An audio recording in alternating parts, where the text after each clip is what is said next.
The chaos and controversy continues to engulf Pakistan cricket, be it with the results on the pitch or the drama that's constantly there off it. The turmoil and mess doesn't seem to end. From captaincy to management, and now the latest addition being discord between the Pakistan board and its players. The instability continues to follow Pakistan cricket. Forget the form that they're in for a moment. It's what's happening outside the field that continues to peg them back. Nothing seems to be going right for them at the moment. The latest salt to their wounds is regarding one of their senior-most players, fast bowler Haris Rauf. The latest is that the Pakistan Cricket Board, or PCB, has terminated Haris Rauf's central contract on February 15th. This is huge. PCB, or the Pakistan Board, came out with this statement. Fast bowler Haris Rauf has been penalised by Pakistan Cricket Board following a probe into his refusal to join Pakistan's Test squad for the tour of Australia 2023-24. Haris's central contract has been terminated from December 1st, 2023, and no NOC to play any foreign league will be granted up to June 30th, 2024. Refusal to be part of Pakistan's Test squad in the absence of any medical report or justifiable reason is a material violation of the central contract. Right, let's first try and understand this statement. It is not that the board doesn't wish for him to play at all. How could that be? Haris Rauf is one of the best bowlers in their ranks. If Pakistan wants to correct the mishap that ODI World Cup 2023 was for them, that they will need the services of the bowler such as Haris Rauf. So what they are indicating here is boundaries. They are eliminating every possibility of Haris Rauf playing T20 leagues all over the world and exhausting himself or picking up any injuries. That could impact Pakistan's T20 World Cup campaign. They're aware of this. So what exactly happened that led to this? Pakistan travelled to Australia for a test series. It happened just some months ago. The very same test series where Pakistan was whitewashed in.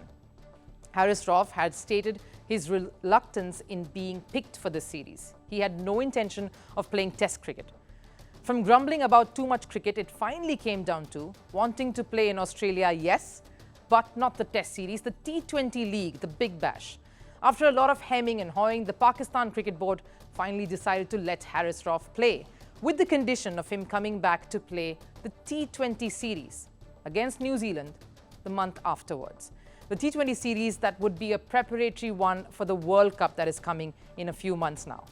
He played for the Big Bash League, of course, came back, returned to play for Pakistan against New Zealand. He was among the top 4 wicket takers in the series, in fact. So clearly, it seemed like he had kept his end of the deal. But Pakistan wants him to be available, fit and ready to play for the country come World Cup.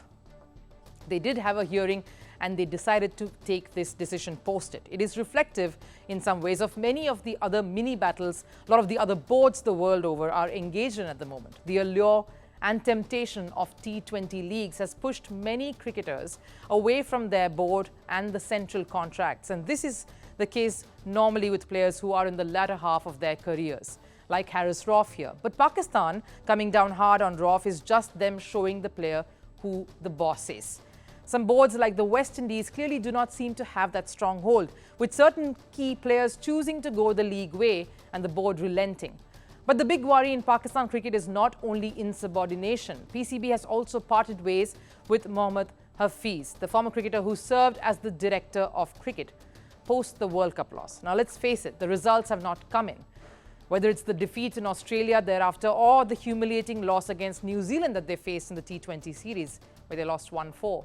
And the reports that emerged in Pakistan media itself of players, particularly some of the seniors in the squad, not getting along with the former Pakistan player, Mohammed Hafeez. All of this has only added fuel to fire. Taking to X, formerly known as Twitter, PCB announced their decision to part ways with Hafeez. And wait, there's more. There are new reports that have emerged that Pakistan are probably contemplating giving the captaincy baton back to Babar Azam. Incredulous if that were to happen, especially after that audio leak, which had supposedly the former PCB chief Zaka Ashraf talking about plotting the exit of Babar Azam as captain and getting fresh heads to lead in tests and the shorter format. The string of losses again seems to be hinting at Pakistan's management engaging in another knee-jerk reaction. If this is not disarray, what is? The T20 World Cup is exactly in 4 months' time now. Any decision pertaining to the setup of the squad that will take the field then has to happen now. With no team director, discord amid board and players, and uncertainty over who will lead the side, Pakistan definitely is on sticky wicket. But like I always like to say about this particular country and this cricket system that they are the most mercurial side, at least when it comes to their cricket. Just when you think they are down and out, the team will surprise you and win a title or two, like they have in the past.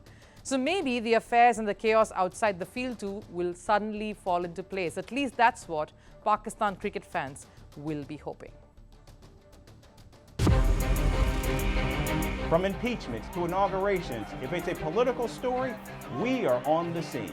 The race for the White House is heating up. We're beating Biden. How dare he say that? If it's breaking news, we're live with the latest coverage. From the White House, the State Department, and Capitol Hill, we know the issues, but above all, we know the players to bring you the latest in-depth analysis on all the key stories that we're covering.